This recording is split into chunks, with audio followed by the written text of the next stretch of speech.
And this year, we have really made it a smaller and I hope more intimate occasion, not only because of our what else, COVID-19, but because we want to have the kind of quality of conversations that I've seen happening in this room in the last hour or so. This is a celebration of the ever-growing, already large, and extraordinarily accomplished alumni community of the College of Liberal Arts and Sciences. Just a reminder, the oldest, the largest, the best college, Villanova University. It took quite a few people to put together even this small and relatively intimate occasion, and I can say this is so much nicer than the Villanova room. I don't know that we'll ever go back there, but in any case, I would like to say some, right, Father Peter? Yeah. I would like to issue some special thanks to a number of very special people. First, George Kelp. Where are you, George? George. He is the Associate Vice President of Alumni Relations, and in his period of time in that position, he has really transformed and strengthened the Villanova alumni community, really bringing it beyond the bounds of this region and even the bounds of the United States to extend abroad. It's true, George. Really, don't look so skeptical. It's true. The second person I'd like to thank is Stephanie Lim Cappello, who's sitting right next to him. She is president-elect of the Villanova University Alumni Association, of course, an alumna of our dear college, a member of the Dean's Advisory Council, and she helped us select this year's Medallion recipients. Not in my notes, because they are so modest, are other people who deserve to be thanked.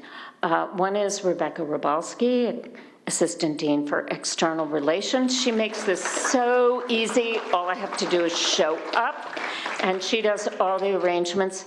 And Dana Lloyd of Alumni Relations, who also played a very big role in the success of this evening. So there are many more people that I could thank, but I want to pay particular attention and turn our attention to the 5 Villanova alumni whom we are honoring this evening.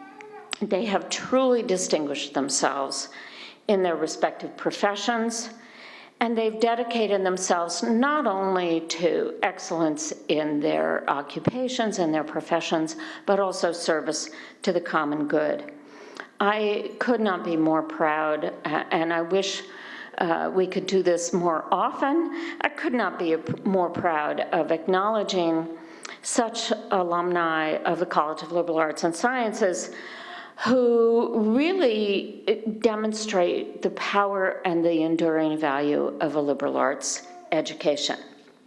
So we are honoring Margaret Mccarville, Thomas A. Prince, Tiffany Farrett, Ryan McCormick, and a man who needs little introduction, Hezekiah Lewis.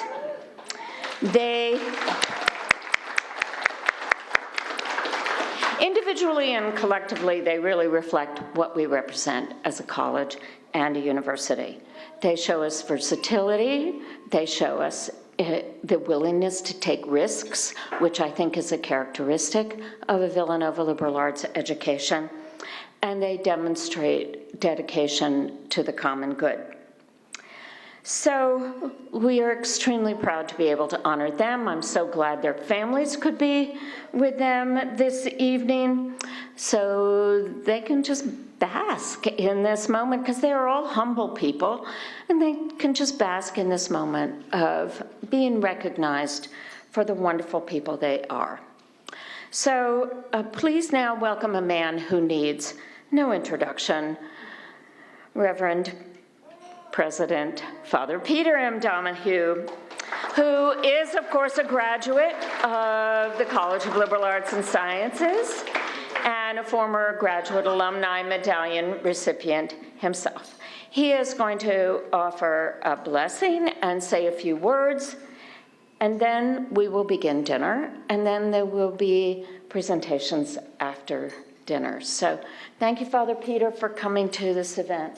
Thank you, Adele. I have to get to the blessing because I actually... Welcome, everyone, and thank you for being with us. Avenue Q won Best Musical Book and Score in the 2004 Tony Awards. And the musical opens with a recent college graduate by the name of Princeton, ironically, trying to discover his purpose in life. And he sings this opening song, which I'm not going to sing, but the lyrics are, "What do you do with a BA in English? What is my life going to be? 4 years of college and plenty of knowledge have earned me this useless degree. But somehow, I can't shake the feeling I might make a difference in the human race." Well, in the fall of 1843, 10 young men commenced on a journey with a group of Augustinians in an education centered on English literature, Latin, Greek, geometry, theology, and philosophy. There was no internships or jobs being sought. There was no calculation of a career path. The prize was not a brass ring or a six-figure salary. The goal was to ignite their hearts and their minds to create individuals who were committed to intellectual, moral, and professional leadership. These 10 students laid the groundwork for the foundation of Villanova University's education. The 10 have grown to be over 10,000 who continue to journey in education, and today the College of Liberal Arts and Sciences continues to develop students with critical insight, mature judgment, and independent thinking.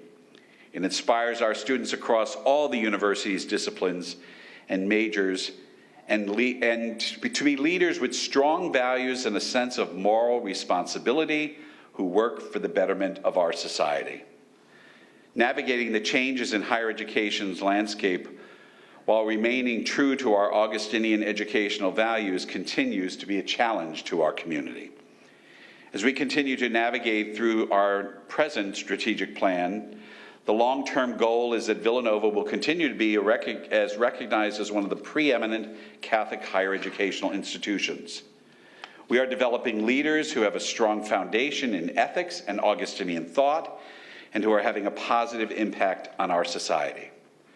Tonight, we recognize such a group of distinguished alumni who, for their professional achievements and their contributions to the college and to our university. Our 5 medallion recipients have used their liberal arts degrees to explore space, safeguard our planet, document issues of social justice, advocate for children, and entertain audiences with unscripted television. Bravo. Tom, Margaret, Hezekiah, Hezzy, as I affectionately refer to you as, Tiffany, and Ryan. Thank you for your dedication to Villanova University. Congratulations on your achievement and for the ways you have represented the value of a liberal arts education. While you come from very different disciplines and your careers cover a wide spectrum of personal and civic engagement, each of you reflect the intellectual courage, global perspective, and ethical leadership that are hallmarks of Villanova's College of Liberal Arts and Sciences. So thank you for demonstrating to us and to Avenue Q's character, Princeton, that with a BA, you can make a difference in the human race. Congratulations.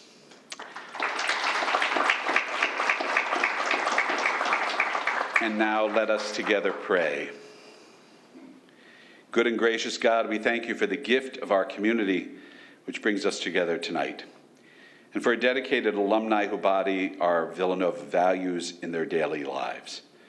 We ask that you continue to bless them, inspire them, And in the spirit of St. Augustine, may they always be restless in their pursuit of veritas, unitas, and caritas. And may their legacy inspire the next generation of Villanovans to do the same. Lord, we ask that you bless the food we are about to eat, the people who have prepared it, those who serve it, and all those involved in planning today. Finally, we ask your continued grace and presence in our lives and in the lives of those we love. Amen. I would like to move ahead and begin recognizing our medallion recipients as the wonderful people at the Inn at Villanova are serving our main course. So first we're going to present the Reverend Cale Ellis Medallion to two recipients. And before we do that, I just want to recognize Father Ellis, who hired me in 1987, to my eternal gratitude, and who served as Dean of the College of Liberal Arts and Sciences for more years than I will name, and then became the Vice President for Academic Affairs. And Father Ellis has continued, though he doesn't know this, to be an inspiration to me and to my office in the ways we conduct our relations with faculty, staff, and students. His kindness, his pastoral care, his wisdom are inspirational. Sorry, Cale, to embarrass you this way, but I just had to take advantage of this unscripted opportunity to recognize your influence on me and on the College of Liberal Arts and Sciences. The Cale Ellis Medallion represents the college's highest alumni honor and is given to individuals who have excelled not only in their chosen fields, but also have made an important positive impact on their communities. We always have a little bit of a difficulty identifying one recipient, so this year we have two, Dr. Tom Prince and Margaret Mccarville. So first of all, let me tell you about Dr. Tom Prince. Thomas A. Prince, PhD, is the Ira S. Bowen Professor of Physics and the Allen V.C. and Lenabelle Davis Leadership Chair at the California Institute of Technology, aka Caltech. This is a man with diverse research and public service interests who was for 5 years the chief scientist at the NASA Jet Propulsion Laboratory, JPL. Tom is currently the director of the W.M. Keck Institute for Space Studies at Caltech. If you are at all interested in the Mars rover, you have Tom Prince to thank. Tom is equally passionate about his research, which includes detecting asteroids, white dwarf stars, and black holes, and science activism, engagement on important scientific topics relevant to society. He's led studies on verification of greenhouse gas treaties for the U.S. Department of Energy, and he was instrumental in launching a study on U.S. research security for the National Science Foundation. Please go ahead and eat, please, while I'm chattering along. I met Dr. Prince with Pat Gallagher 2 years ago in Pasadena, and it was truly a memorable experience. We saw the Mars rover being constructed, and it was just such a wise and calm individual. Unfortunately, Tom cannot be with us this evening, but he's prepared a video to share his remarks. So while you're enjoying your dinner, let's watch the video. Good evening. It's very nice to be able to talk to you this evening, even though I can't be there in person. Let me start with just a brief anecdote about being a Villanova graduate and how it influenced a critical part of my career. In 2001, I had just joined the NASA Jet Propulsion Laboratory, or called JPL, as its chief scientist with responsibilities for internal research and development. At JPL, scientists and engineers have a rather tense relationship. Scientists are always pushing to get the maximum scientific return of the space mission, and engineers, being responsible that the mission is actually a success and doesn't fail, keeping the desires of the scientists under control. So during one of my first days at JPL, I made an appointment to see the JPL chief engineer, Tom Gavin. So I was the chief scientist, he was the chief engineer. Tom Gavin was a legend for his leadership of engineering at JPL, and had a reputation for being a rather gruff, no-nonsense individual, and was probably rather skeptical of this naive scientist who had just joined JPL from Caltech campus. Tom made some gruff chit-chat with me for a while, and then he asked, where'd you go to undergraduate school? And so I said, Villanova University. And his eyes lit up, and he said, I went to Villanova. So after that, the discussion, all we did was we just traded Villanova stories. In the coming days, engineers at JPL would come up to me and say, hello, we hear you're a pretty good guy, even though you're a scientist. So Tom Gavin had put the word out, and I was all of a sudden reputable to the engineers at JPL. Well, over the next 5 to 6 years, Tom and I worked together, and I think it was a special circumstance. Here are two Villanovans, the chief scientist and the chief engineer, helping to lead JPL in the exploration of the solar system. Truly special. I'm very sorry that I can't be there at dinner this evening. If nothing else, because it's very difficult to give a video talk when you're just staring at the back of a cell phone and can't see your audience. But in any case, after my time at Villanova, I went on to get a PhD from the University of Chicago, and from there went on to a faculty position at the California Institute of Technology, or Caltech as it is known. I could consume the entire evening talking to you about my science research. My forte is the study of exotic astrophysical objects like black holes, neutron stars, and white dwarfs. However, I want to talk about a different aspect of my work, and it relates directly to my upbringing and my roots with my Catholic upbringing in high school and at Villanova. That is the importance of service to others, and something for me which I call science activism. Not just doing research, but also working on current scientific problems of importance to society. Can't go into detail, but just this last summer I briefed congressional staffers, State Department personnel, the National Science Foundation on topics as varied as wildfire detection and tracking, the impact of the new generation of tens of thousands of orbiting Earth satellites for telecommunications, and cybersecurity issues. I'm gearing up for my next effort, which will be on climate change intervention. In closing, I would like to thank Villanova for my selection to receive the KLS Alumni Medallion. It is truly an honor. I would especially like to thank Dean Adele Lindenmeyer, Associate Vice President George Kolb, and Assistant Dean Rebecca Rabalski. I had the opportunity to meet with Dean Lindenmeyer in person in November 2019 in Pasadena, luckily just before the pandemic hit.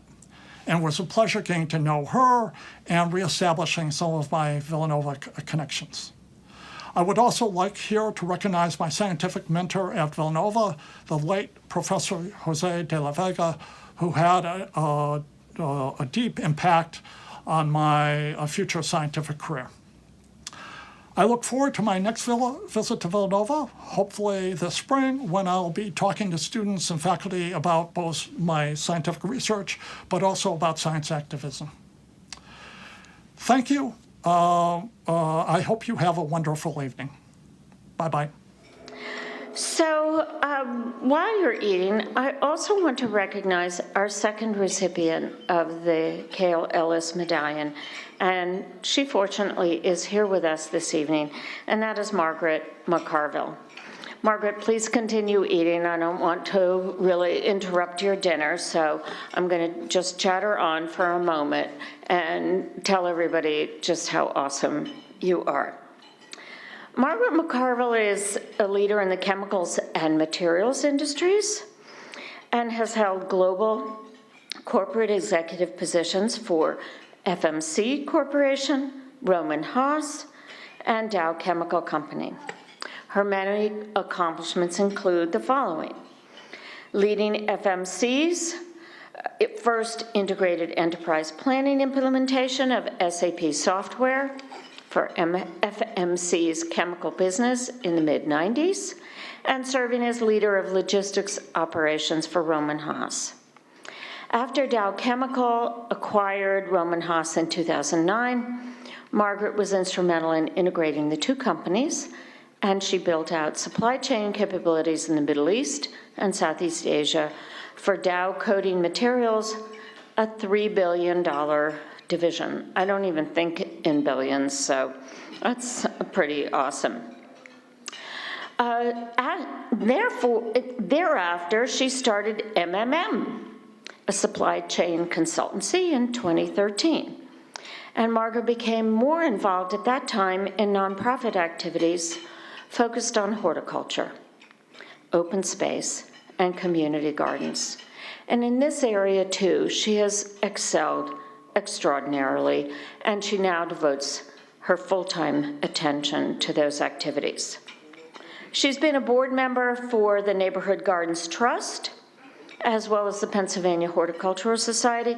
And actually, at our table, we had a lively conversation about the article in today's Philadelphia Inquirer about her wonderful work with neighborhood gardens in vacant lots in the North Philadelphia and West Philadelphia under sheriff's liens. She really has been instrumental in the transformation of vacant space, we might say. Vacant space, not vacant to the people who live in those neighborhoods in the city of Philadelphia. She is also a board member of the Pennsylvania Horticultural Society, served as interim executive director for PHS, and she remains an engaged board member for both the Neighborhood Gardens Trust and PHS. She has also graciously accepted membership on the Dean's Advisory Council of my college, our college, and she supports and advises Villanova's Center for Biodiversity and Ecosystem Stewardship, one of the founders of which is here with us this evening, Dr. Samantha Chapman, professor of biology. So let's go back into the distant past, not as distant as mine, but almost. Margaret received her bachelor's degree from Villanova University in 1973, majoring in honors, and her MBA from the Wharton School of the University of Pennsylvania. I am extremely honored and very pleased to give Margaret the Reverend K.C. Ellis OSA Alumni Medallion, class of 1973. Margaret, do you want to come up and wear your medallion?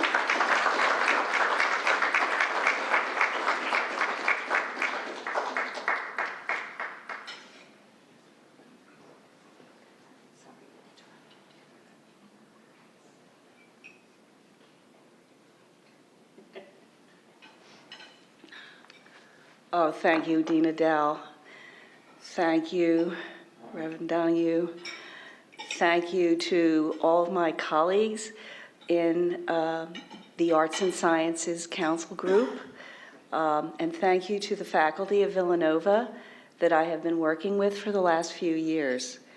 My journey with Villanova started in the 60s when my dad, Jim McCarvill, was just an avid Villanova fan, and he took us to basketball and football and track when we were really little.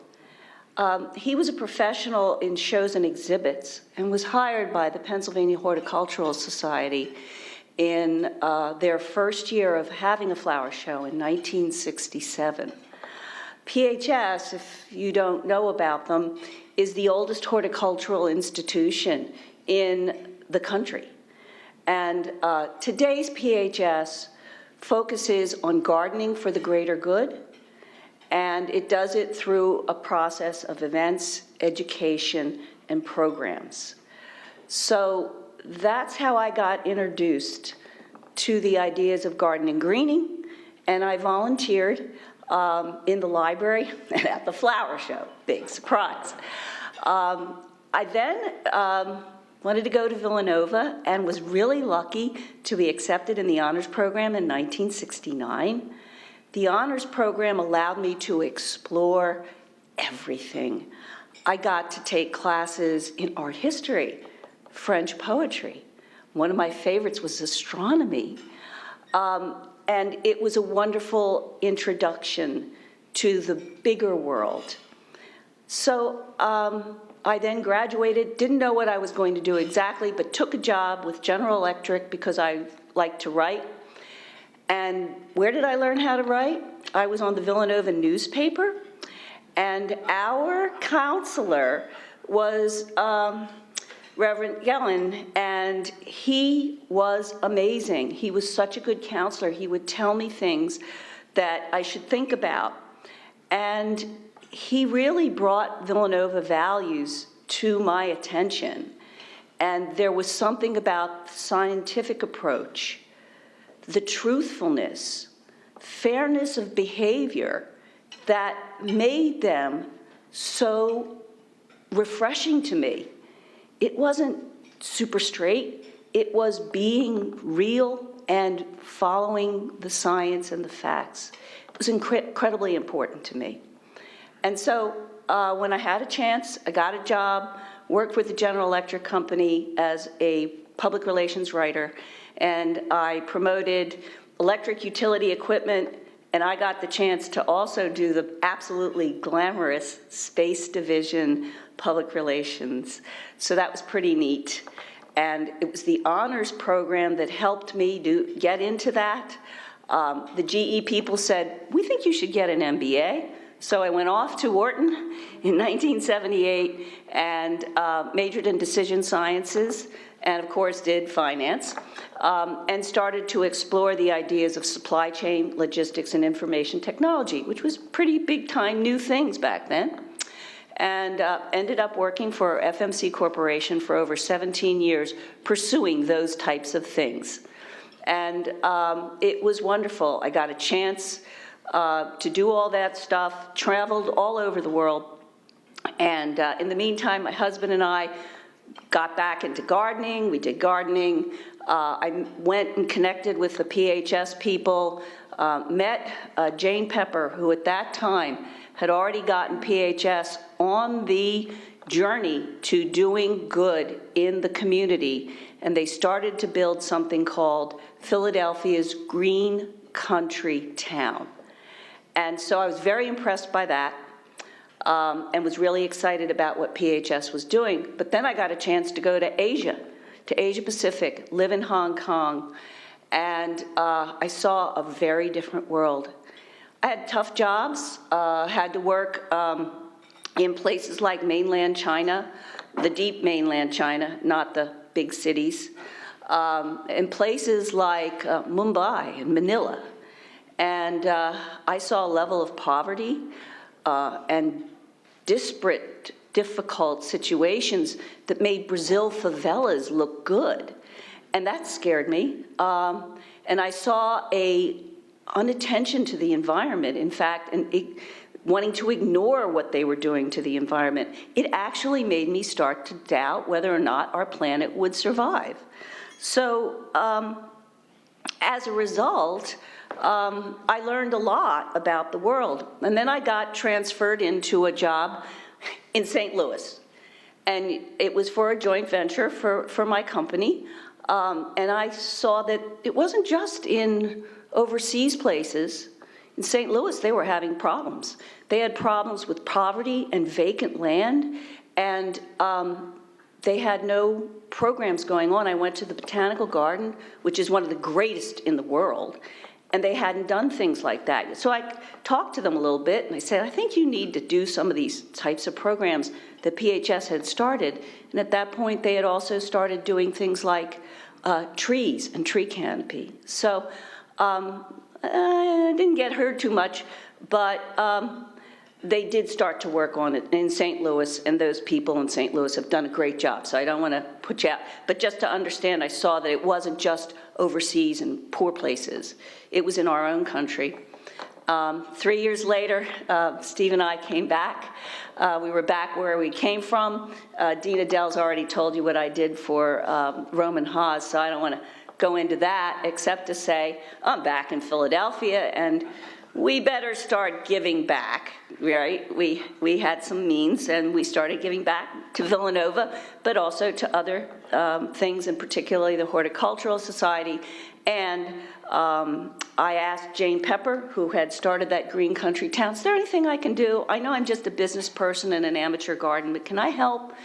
And she put me in touch with a place, a real small little land trust called Neighborhood Gardens Trust. And it was pretty small, but they had a great vision of what they wanted to do. It's help people take vacant lands that had been abandoned and turn them into places that people could really benefit from and grow their own food. I mean, just feed these families in food deserts. And so I started working with them. Unfortunately, the 2008 meltdown was bad for the trust. We had to start from the beginning. We had to get a new board. We had help from PHS and some donors. And what I can say is that we were able to turn it around. Not just me, whole bunches and bunches and bunches of people.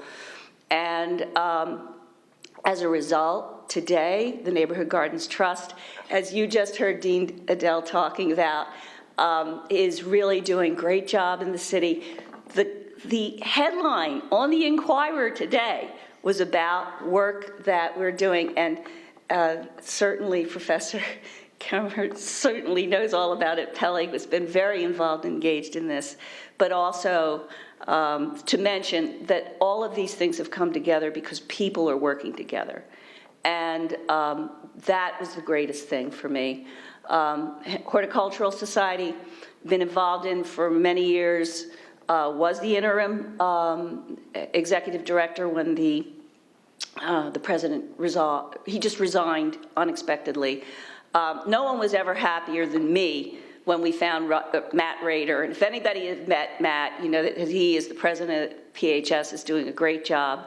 And PHS is working hard to make gardening for the greater good something everybody can appreciate. And I'm very happy and proud to be part of PHS as well. So, you know, the funny thing is, you know, I started out spending most of my life, 90% on top of for-profit and being for-profit. But the last, 4 or 5 years, it's more like 100% for not-for-profits. And you know what? I think that's been a great opportunity. It's brought me such pleasure to do things that have to do with improving the environment, giving people access to healthy food, getting exercise from being in the garden, and dealing with the hot spots in cities. I've been on the Dean's Council, and it gave me a chance to meet wonderful professors like Sam Chapman, Cal Viter, Adam Langley, and of course, Professor Pele. And I've so much enjoyed working with you and the Center for Biodiversity and Environmental Stewardship. It is a pleasure to be with you. And I just want to remind you, it's those Augustinian values that got me here.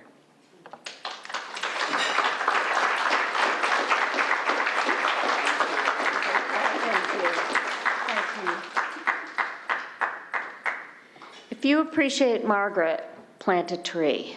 The first opportunity that you have.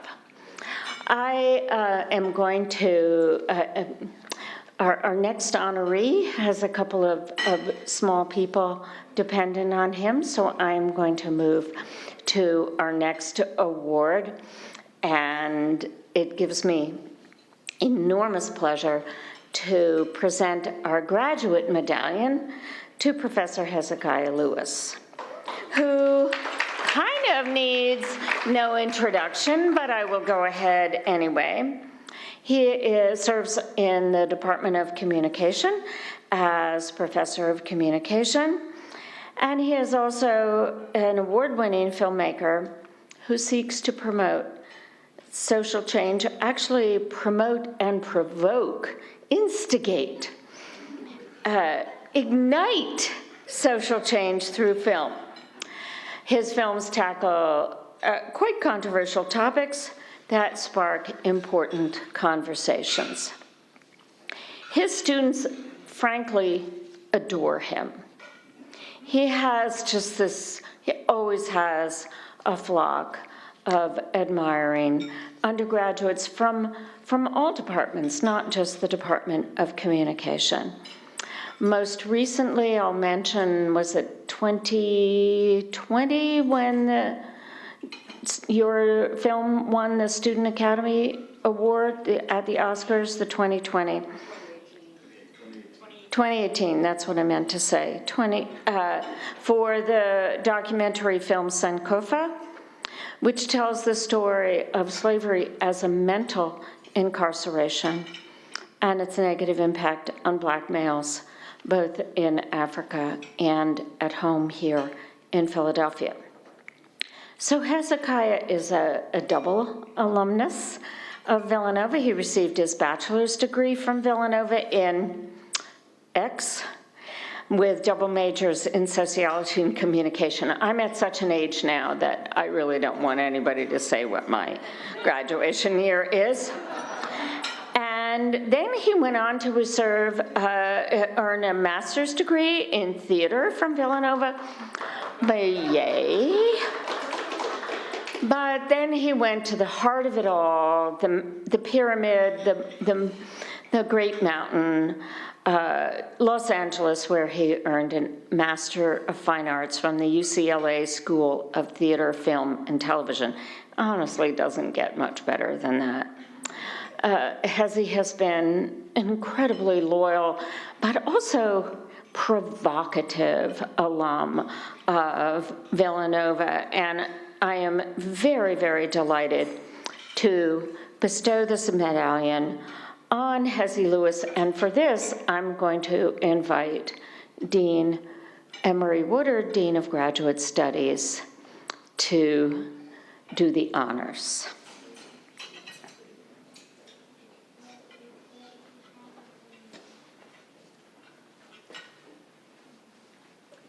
Professor Lewis, it's just an honor and a pleasure to be able to bestow this medallion on not just a dear colleague, but a friend. So if you could come to the front.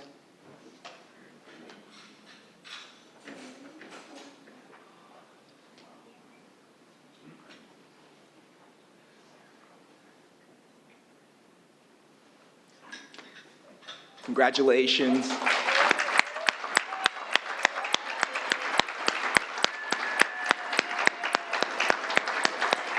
Congratulations on not just being a twice alumnus of Villanova University, but being just such an important member of our community. Someone who has indeed been provocative, somebody who has established a standard, and somebody who has inspired me. Thank you.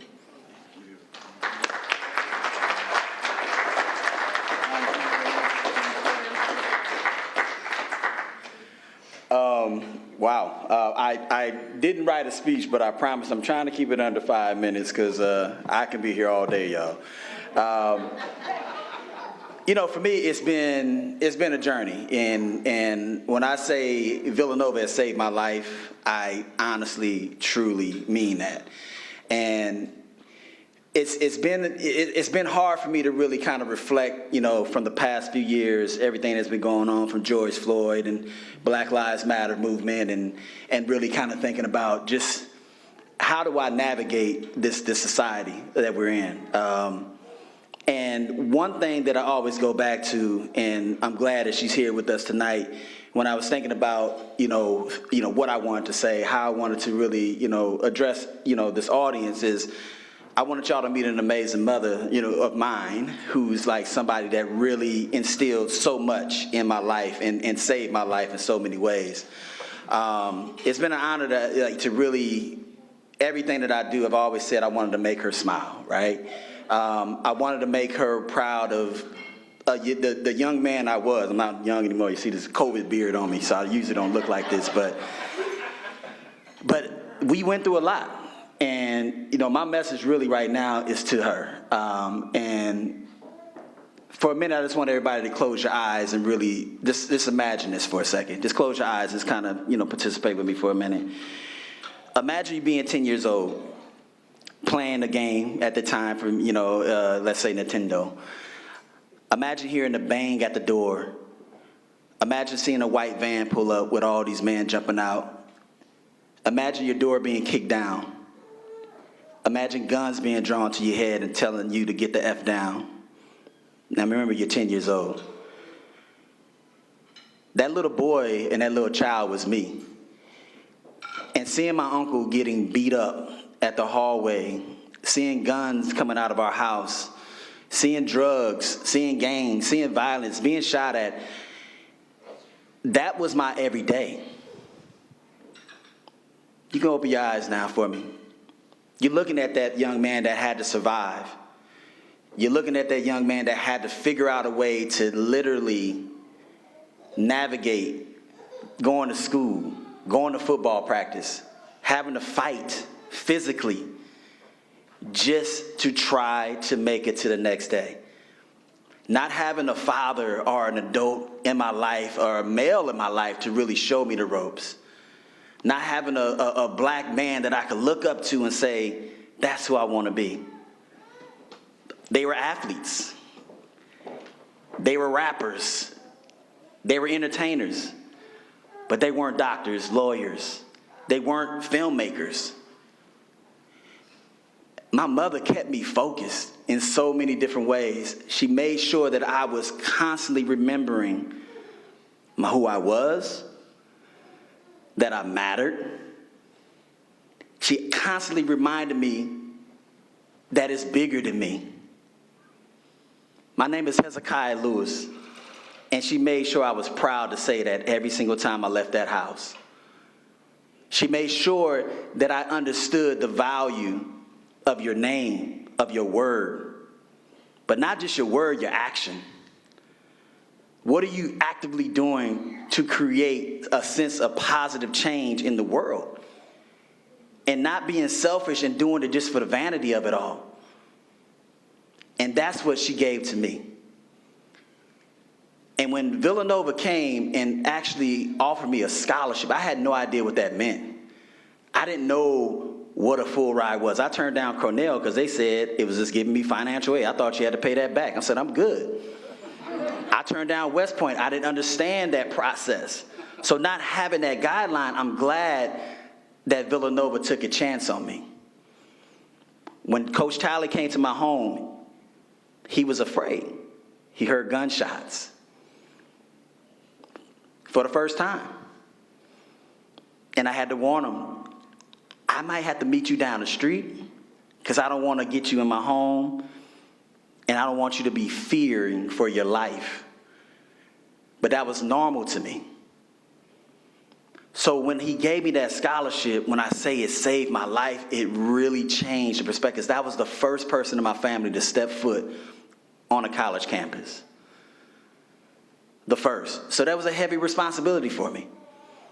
When I got here, I saw a lot of white people. I was like, oh, wow, this is crazy. And then black ice was the thing. I had no idea what black ice was. Snow was crazy. I mean, I was in La La Land. And I came out here so aggressive, ready to fight everybody, right? I was 157 pounds, y'all, playing on the football team. But I fought every single day. They thought I was crazy. hazing? Y'all trying to haze me? Oh, y'all done lost your mind. Somebody told me one time to go take their little laundry basket to the thing, and I was like, well, you go take my laundry basket. I'm a freshman telling the captain of the team that. I'm not playing those games with y'all. But I came from that idea of understanding you got to be proud of who you are. You have to stand up for what you believe in, and you got to own your power and your voice. That's the mindset I like to bring to the students, right? That's the mindset when I say, every day I had to wake up and survive. That's what I brought here. So one thing and another element that I had, when I was a freshman, I had a daughter. Two people that really changed my life. Like I said, my mother, but my daughter was also my role model. I had to live every day to make sure that my daughter was taken care of. As a freshman, I had to grow up so fast to the way that I needed to make sure that I didn't mess this up so that generations behind me can actually step into this same spot, sit on this same stage and say, I did that. We did that. So when I say Villanova saved my life, I'm telling y'all the truth. I met my beautiful wife here. If you look at the Philadelphia Inquirer, there's a whole story about how I proposed to her on the 50-yard line. We had our reception. I'm sorry, Dean, the Villanova room looked pretty when we had our reception there. It was beautiful. So I wouldn't turn that down too fast. But for me, it was just an amazing experience. I have my 2 young boys here now, 1-year-old. Little Hezekiah that's running around like a maniac, but we'll deal with that for now. And my 1-year-old Zekiah. But for me, it's been, Villanova is my family. Villanova has been in my blood. My sister graduated from here. That little girl that I told you I had as a freshman graduated from here. That to me is the power that Villanova has changed generations in my family. They have accepted me with all my flaws, with all the provocative madness that I cause. But at the same time, they have been an ally for me to really evoke that sense of positive social change. When we go to these different countries, and I take students, I'm actually leaving on Sunday, which is insane. I'm taking students to another world that is beyond the confines and the comforts of where they've come from, so that they can challenge themselves to really evoke that sense of change. Really challenge themselves to really think about privilege, power, and difference, and how we use our privilege, power, and difference to really make that sense of, that positive social change. Once again, I went to Tanzania a few years ago. When I was in Tanzania, they was on stage getting an award for the Student Academy Award. All my students, my family was there. I was literally in the trenches of Tanzania with a cramp in my toe, watching it, streaming, with tears coming down my eyes, looking at how proud those students were from the work that they've done. But I had to be in Tanzania. Why? Because I saw a woman that looked like my grandmother that put a bottle, like literally a glass of water, into the dirty ground, got that water, came up and took that water to the head. In 2020, she didn't have access to clean water. She looked like my grandmother. I said, that's not happening anymore, not here. My students raised over $90,000 to get 2 water wells in that village. We want to build sustainable relationships. We want to build sustainable solutions. But we have to go beyond ourselves to really make that happen. That's what Villanova taught me. Father Peter changed my life. Dr. Nance changed my life. They're not colleagues to me, they're my family. Dean Adele Lindemeyer cares about what we do here. She supports all the initiatives that we put together. The chair of our department, Dr. Heidi Rose, is somebody that literally engages in tough conversations with our community to try to get us to understand the importance of change. And she supports what we do. Colleague Dr. Emery Water, one of my mentors, coming here. It's hard. But I think each and every one of y'all sitting in this room, because without y'all, there probably wouldn't be me at all, having this opportunity to really stand here and hopefully engage in more discussions and conversations that's going to help us evoke positive social change. That's what I'm all about. I don't just talk about it, we need to be about it. And I always say, like I said, I could be here forever. I'm sorry I went over the 5-minute mark. I swear to God I didn't try that. I just get to talking. I'm like the great Reverend Dr. Lucky. I feel the Dr. Lucky in my heart, right? All I need is a little Caleb to play the organ to run me off here. But believe me, I hear the music, y'all. But now I'm gonna be honest with y'all. But for me, if it's meant to be, it's really up to me. 100% is possible 100% of the time. That's the motto I live by. But the main thing I live by is literally, I never, ever, ever will forget where I'm not embarrassed about it. I'm not ashamed of where I came from. Believe me, I never forget where I came from. But Villanova has taught me to really be open to where you're going. And that's one thing I want everybody to live by. Let's talk to each other. Let's talk to people that don't look like us or sound like us. Hell, they might not even speak the same language. But I think if we look each other in the eyes and be honest, truthful, on how we're going to try to build this community, we need y'all allies. When you hear Black Lives Matter, don't make it political. Make it personal. Close your eyes and think of that 10-year-old boy that I just told y'all about, that had a gun pointed to his head, that shouldn't be standing here right now. Let me be the definition, really, let me be that definition of why Black lives truly matter. All Black people aren't the same. We all are unique in our own ways. But we have a lot to say, and we have a lot to contribute to every community. Every community. And to my wife, I love you. Thank you for being that strong woman, that strong backbone, that strong foundation for our beautiful family, especially this little crazy one right here. Whew, I've been grunting my teeth all night, y'all. Y'all understand? Man, I can't wait to get this butt home, boy. But I love y'all. Thank y'all. God bless you. Appreciate you.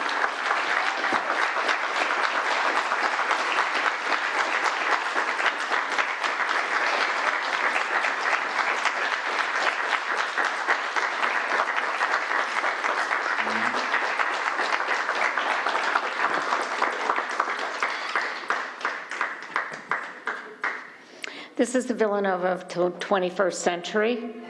For those of us who've been here for a long time, we recognize and we celebrate just how exciting and how different we are. And if anybody ever uses the phrase ivory tower in your hearing about Villanova University, I want you to push back. We are no ivory tower. Thank you, Hezi. Let's enjoy dessert, and then we have 2 more awesome medallion recipients. Every time we come to the question of whom should we select as the young alumni medallion winner, it's really challenging because there are so many of our graduates of the College of Liberal Arts and Sciences who do incredible things within 10 or 15 years of graduation. And it is a very hard choice indeed. The Young Alumni Medallion recognizes young alumni, undergraduates from CLAS who have graduated in the last 15 years and who've gone on to demonstrate enact, I would even say, the values of a liberal arts education, a capacity for creativity, innovation, and once again, contribution to the common good. It was really easy this time around. I think Tiffany Farrett, who would agree, to decide to give the award tonight to Tiffany Farrett, class of 2015, and Ryan McCormick, class of 2007, who still counts as young. Yeah, it might be very nice for you to hear, but you are still young. And Tiffany, so are you. So let me tell you a little bit about these very young alumni. First, we'll start with Tiffany Farrett. She is a policy analysis in child care and early education for the Center for Law and Social Policy in Washington, D.C., where she works to achieve equity in education and care for families and educators. Earlier in her career? She's been out for 6 years. What career? Excuse me? I mean, a couple of years ago, Tiffany was a policy analyst. My God, I was still trying to figure out who I was. Anyway, it's a very precocious young woman. She was a policy analyst at the National Governors Association, where she supported the nation's governors, some of them, I suppose, not all of them, on issues of early care and education, school safety and prevention, and human services policies. I bet you have a lot of stories to tell, but we won't ask you right now. We are very proud that Tiffany earned a bachelor's degree from Villanova in 2015 as a major in philosophy and Spanish.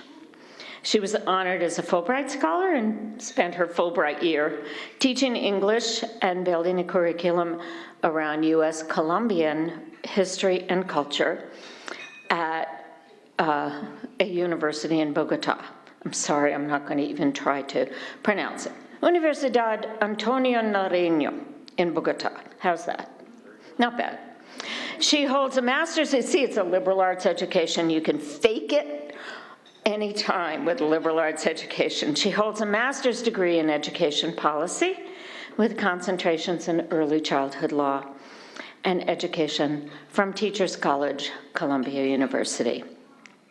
Tiffany, it is an extraordinary honor to recognize you this evening. This is just the beginning of, I'm sure, many, many recognitions for what I am sure will be an impactful career. Please come up and accept your medallion.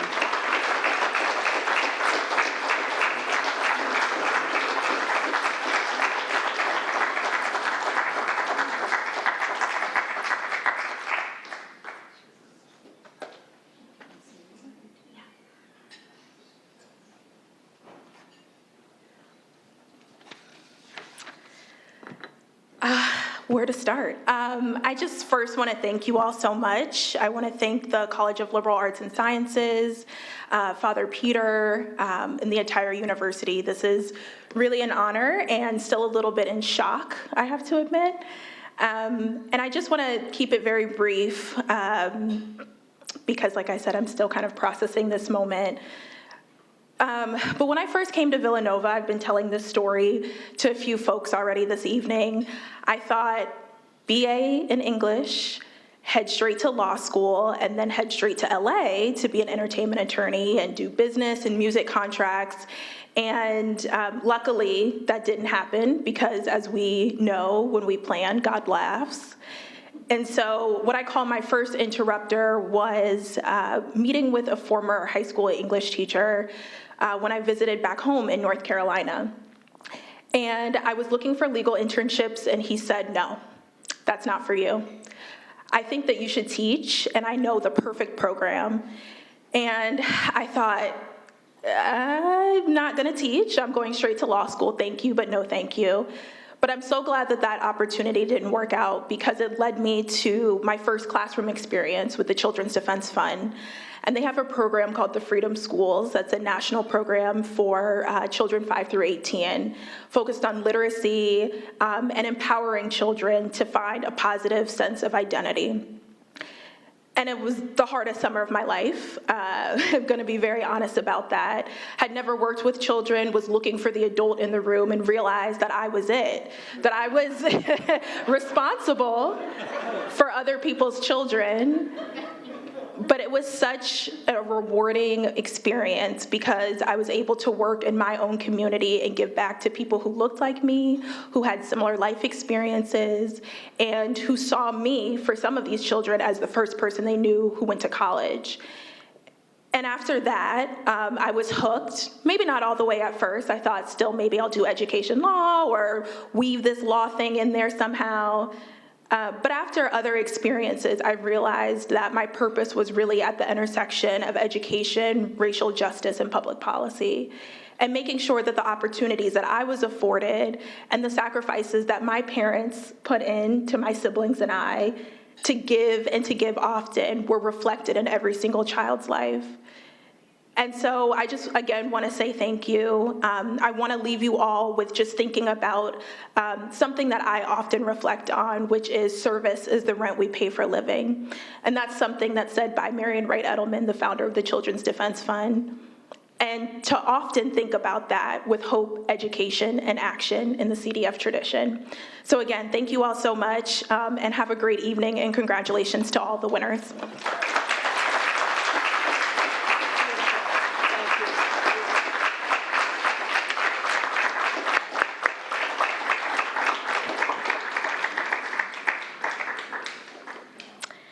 Now our final medallion, but not the least of them, goes to Ryan McCormick. So let me tell you a little bit about Ryan. Ryan is Vice President for Unscripted Entertainment Publicity. I'm sorry, you're going to have to tell us what unscripted means in this context. No? Okay. It sounds very open-ended. For NBC Universal Television and Streaming. And he is responsible for communications strategy, scripted and unscripted, I don't know. He's going to tell us, related to development, production, marketing, digital and programming for the companies, that's NBC Universal's various cable networks, many of which would be familiar to you from your evenings at home. Bravo, E, exclamation point, Oxygen, USA Network, NBC Universal's new direct-to-consumer platform, Peacock. I love Peacock, actually. I won't tell you the old shows that I watch on Peacock because it's really embarrassing, but I do like Peacock, and I recognize something. It's great. So Ryan was with us until 2007 when he earned his bachelor's degree as a major in communication. And he soon thereafter began his career in the television industry as a page in the NBC Page program. I love that. He worked his way steadily up the ladder, I bet there's a story there, to hold positions with Netflix, Bravo, Oxygen, and The Today Show. And he is a member of the Academy of Television Arts and Sciences. And it's really exciting to have you back, Ryan, and to really be able to celebrate your success over these last 14 years now? 14, only 14 years, and I bet you have lots and lots of interesting stories to tell. Please join me in congratulating Ryan McCormick, class of 2007.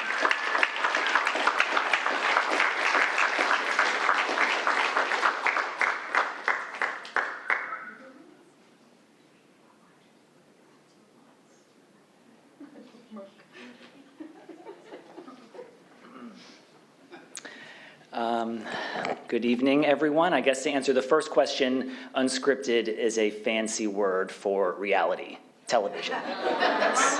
There we go. Yes. I'm usually the one preparing the remarks for somebody else, so this was a little new for me, but excited to be here nonetheless. Good evening, everyone. I'd like to start by expressing my sincere thanks and appreciation to Father Peter, Dean Lindenmeyer, the Medallion Selection Committee, and the Alumni Relations Department for this recognition, as well as extend a heartfelt congratulations to my fellow Medallion recipients. It is a privilege to be in such great company. You are inspiring and your work is extremely impressive. Since I've graduated, there are a few people, places, and programs that have really influenced and shaped who I am as a person, both professionally and personally. Should come as no surprise that Villanova ranks at the top of that list. I'm forever grateful for the opportunities my liberal arts education has afforded me, and it is not an exaggeration to say that this college changed the trajectory of my life. There is one person, however, who's had the biggest impact on my career to this point as I see it. Her name was Stephanie Graytek. She's now married and goes by Stephanie Gallo, and she was a 2006 graduate of Villanova. During our overlapping time here, I wouldn't say we were close friends, more friendly, but probably better described as acquaintances. Our shared experience was through athletics. She was a field hockey player and I was a swimmer. Our interactions were extremely casual. Our conversations often surface level in passing over in Jake Nevin Fieldhouse. But one story that I'd like to briefly share with you is that of my senior year homecoming, her first as an alum. We ran into each other over on Sheehan Beach after admittedly a couple of beers, and I got really chatty and I started to throw out a slew of questions. How are you? Where are you? What are you doing? So she told me she was in New York City and she was in the NBC Page program. For the next 20-ish minutes, she would continue to go on and tell me why I would be the perfect person for that program. Over even more beers, it was either clear to me or I just wanted to keep the afternoon moving along and go back to our respective parties. I said, I will apply on Monday. So long story short, I did. I got in. And New York, which was never really on my radar, I do not like crowds or loud noises. I took one of the first many leaps of faith in my life, and I moved up there. I truly can't believe that it wasn't coincidence that we ran into each other that day on Sheehan Beach, but it was only recently that I understood the nuances of that conversation. She saw something in me that I didn't see in myself. She looked out for my future development and growth, fully knowing that it had no bearing on her own. As I thought more about it, I had an aha moment that these are the sorts of lessons that the College of Liberal Arts and Sciences teaches their students every single day. Communications, core humanities, theology, that notion of a shared experience of community and service. The importance of coming together for something bigger than yourself. Whether it was learned through my liberal arts courses, athletics, or student life, being kind, giving back, and looking out for others has always been at the core of what makes this place so special, and to this day are the biggest takeaways. During the second semester of my senior year, I was in a sociology class where the professor explained to us the weak tie theory. It's the idea that acquaintances are likely to be more influential than close friends, particularly in social networks. They are connectors and ones who will introduce you to your future spouse, help you find your next home, and yes, help you get your next job. It was that lesson, coupled with the experience with Stephanie on Sheehan Beach, that made me strive to be a weak tie for others moving forward. I don't know that I will ever be able to fully give back to Villanova, even a fraction of what it has given me, but that won't ever stop me from trying. This is truly an honor, and I thank you all again so very much. Go Nova.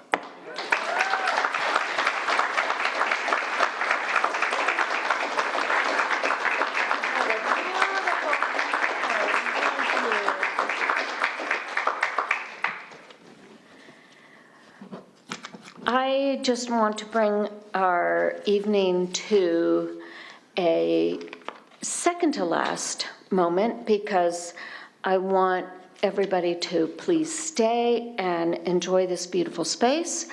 And but before we go, please join me in thanking Father Ellis for his leadership of the College of Liberal Arts and Sciences for a quarter century. And he is going to provide us with this evening's benediction. Father Ellis.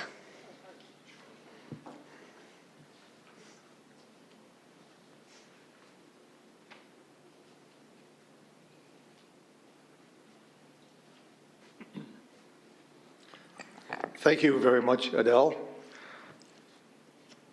Tonight, we give thanks to God for all his blessings on us, particularly for bringing us together this evening and to celebrate the achievements of our graduates in the College of Liberal Arts and Sciences. The college as has been mentioned, is one of the gems, is the gem, I would say, of Villanova University. And it goes back to those 10 young men that Father Peter mentioned in his opening talk, what they started and has continued now to 10,000. And so, God, we thank you for that blessing. We thank you for the achievements of our alumni, particularly those who are here this evening. They are very impressive and inspiring. And we thank you, too, for the college's administration, particularly for Dean Lindenmeyer and the excellent job that she has been doing since she assumed the deanship. And so we ask you blessing upon each of us this evening, and we ask this prayer in the name of Christ our Lord. Amen. Thank you.